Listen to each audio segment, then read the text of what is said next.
(2차) 내란몰이 특검, 이게 출범을 했을 때부터 상당히 저게 과연 뭘 할 것이냐, 뭘 할 수가 있을까는 그 생각을 저도 많이 했고 언론에서도 많이 지적을 했습니다. 3개의 특검이 이재명 정권 출범하자마자 막 몰아쳐가지고 이것저것 탈탈 다 털었는데 뭘 또 할 거냐.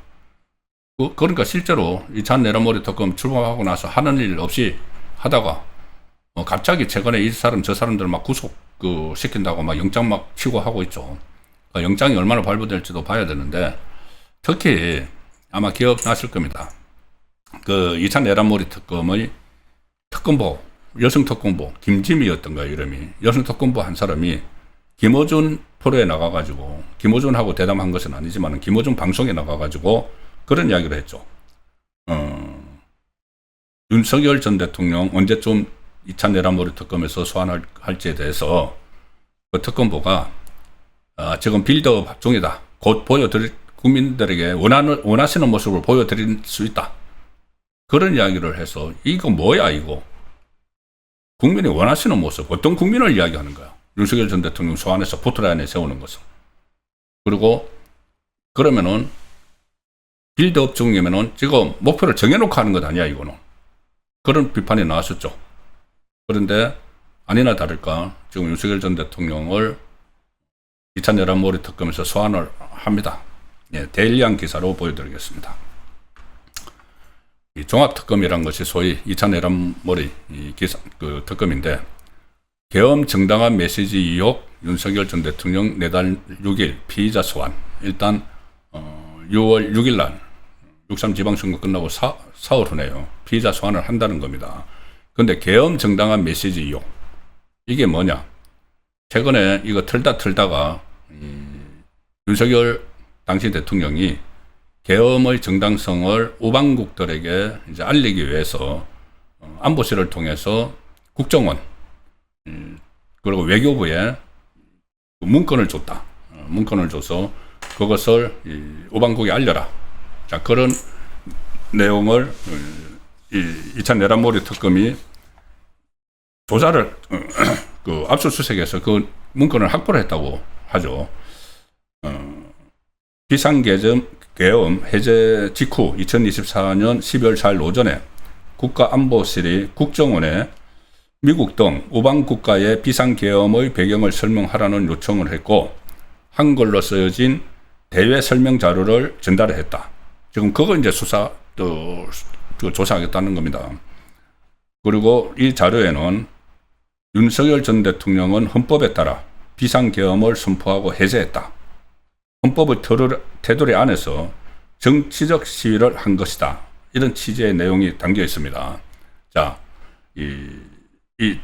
CIA, 그러니까 지금 홍장원이 갑자기 내란 중요 임무 종사죄로, 국정원 차장 그때 홍장원이 내란 중요 임무 종사죄로 입건이 된 것도 바로 저 내용입니다. 저것을 홍장원이 해외 파트를 담당을 했기 때문에 이 CIA, 미국 정보국 CIA를 비롯해서 미국이나 해외에 이런 입장문을 전달을 하는데 재가를 하고 다 보고를 받았다. 이게 지금 이 내란 중요 임무 종사죄에 홍장원이 걸려 있는 것이죠. 완전히 이제 반전인데, 홍장원 그때 뭐 싹 다 잡아들으라는 말을 들었다 막 하면서 몰고 갔는데, 바로 직전에는 계엄에 찬동을 해서 외국의 CIA를 비롯해서 이런데 계엄의 정당성을 설파를 하는 그 작업을 주도를 했다 하는 인물이 홍장원이라는 거죠. 자, 그래서 내외 설명 자료에 보면은 윤석열 전 대통령은 이런 내용을 국정원에서 영문으로 번역을 해서 이 CIA 한국 지부장을 불러서 줬다는 겁니다. 그 일을 관여를 하고 주도하고 제거한 사람이 홍장원이라는 거죠. 그러다가 자기 이제 이 민주당하고 유착관계가 들통이 나서 자기가 사표를 내게 되니까, 사표 내고 나서 사표가 수리가 안 된 시점에 저 국회 정보위원회 가서 윤석열 대통령이 나한테 전화를 해서 싹 다 잡아들으라고 했다. 그것을 명당 쭉 이야기하고 그랬었죠. 홍장원의 사표 수리하고 나서의 발언들 그거 다시 진위 검증을 해야 됩니다. 싹 다 잡아들으라고 했다. 뭐 명단 막 그때 뭐 지렁이 걸치도 막 했죠. 어쨌든 그 자료에 보면은 헌법에 따른 비상계엄 선포였고 정치적 시위를 한 것이다. 이 취재 내용이 담겨 있는 겁니다. CIA도 이제 이런 윤석열 전 대통령의 메시지가 전달이 된 거죠. 그러니까는 경고용 계엄을 했다. 이재명의 국정 혼란 이런 것 때문에 경고용 계엄을 했다는 그 윤석열 전 대통령의 말과 이 자료 내용이 일치하는 것이죠. 그리고 거기에 보면은 이 메시지에는 이번 조치는 자유민주주의 수호를 위한 것이다. 그리고 윤석열 대통령은 종북 좌파 반미주의에 대항하고자 하는 입장을 견지하고 있다. 이런 내용이 담겨 있는 걸로 지금 이 메시지 내용이 다 확인은 되지 않지만은 지금까지 보도된 것을 보면은 그 내용이 이런 겁니다. CIA에도 전달된 윤석열 전 대통령의 메시지가 헌법 제도를 안에서 정치적 시위를 한 것이고, 그리고 종북 좌파 반미주의에 대항하고자 하는 입장을 견지하고 있다. 이런 내용들이 이제 담겼는데, 이걸 이제 조사를 한다고 윤석열 전 대통령을 6일날 피의자로 소환을 한다는 내용입니다. 피의자를 소환을 하는데, 해당 일시에 출석할 예정이다. 내달 6일 오전 10시에 출석을 요구를 했고, 윤석열 전 대통령이 출석을 한다고 했다고 합니다. 그래서 본인의 이제 입장을 이제 밝힐 텐데, 자, 그런데, 이거는 지금 말씀드린 대로 계엄 정당화 메시지 의혹을 6일날 조사하겠다고 피의자로 오라고 했고, 한 번 더 부른다는 겁니다. 윤석열 전 대통령을 뭐냐 하면은, 군형법상 반란 우두머리 혐의와 관련해서 6월 13일 오전 10시에 피의자 신분으로 또 소환을 한다. 자, 지금 1심에서 그 지기현 판사가, 그러니까 조은석 특검이 기소를 해서 사형을 구형을 했죠. 그리고 지기현 판사가 1심에서 무기징역을 선고를 한 것은 내란 우두머리 혐의입니다. 그런데 이게 2차 내란 특검에서 부르는 것은 군형법상의 반란 우두머리 혐의, 내란이 아니고 군형법상 반란 우두머리 혐의와 관련해서 소환을 한다.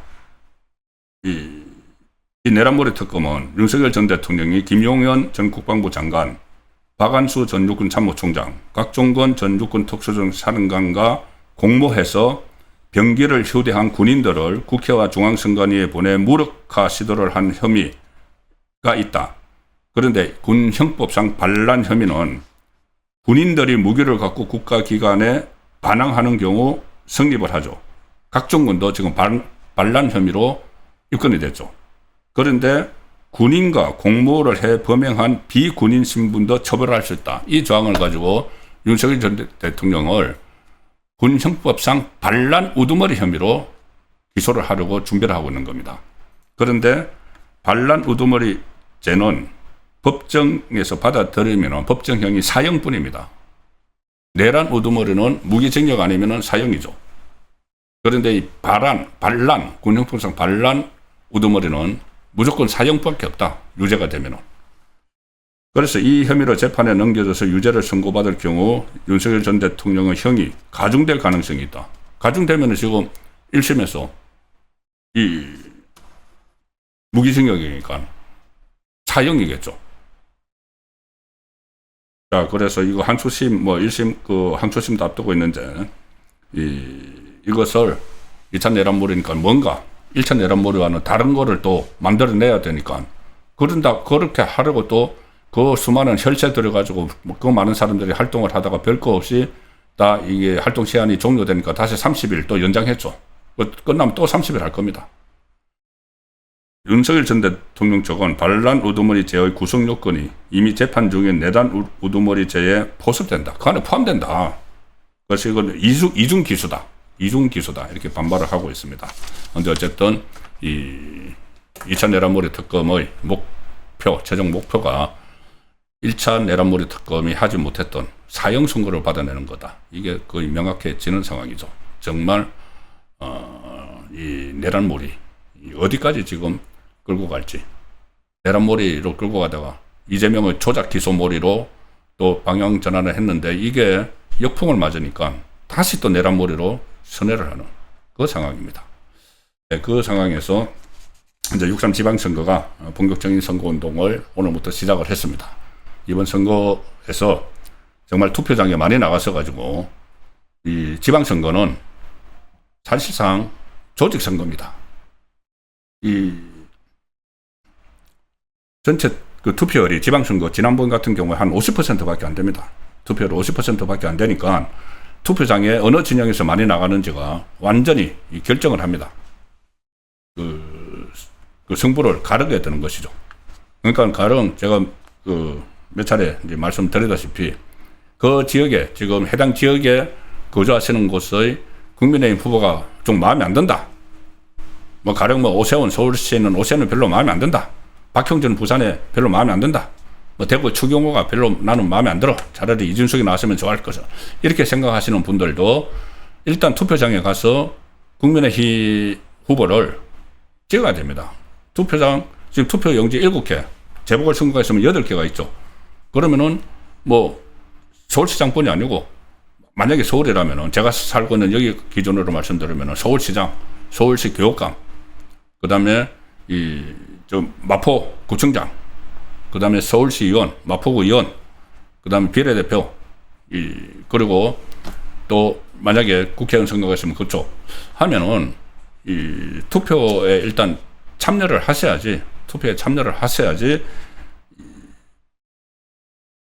결과에 유의미한 결과가 지금 나올 수가 있다. 어쨌든 꼭 투표는 투표장에 가셔야 된다는 말씀을 드리면서 오늘 순서 여기서 마무리하도록 하겠습니다.